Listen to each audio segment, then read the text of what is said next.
Hello everyone, welcome to Eynas TV. Today I'll be sharing with you another recipe. These are the ingredients.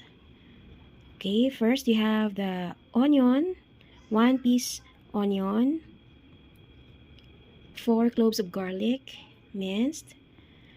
Okay, tomato, bell pepper. Of course, this one is kinchay. This is very important in this recipe because it really adds to the aroma. It gives you a very good aroma. Then we have here the baby squids. Ayan, squids. It's already cleaned. We have here carrots. No, I use only 1 carrot in the bagu beans, chayote, and this napa cabbage or Chinese cabbage. Okay, again, these are the ingredients for today's dish. Okay, so let's start cooking.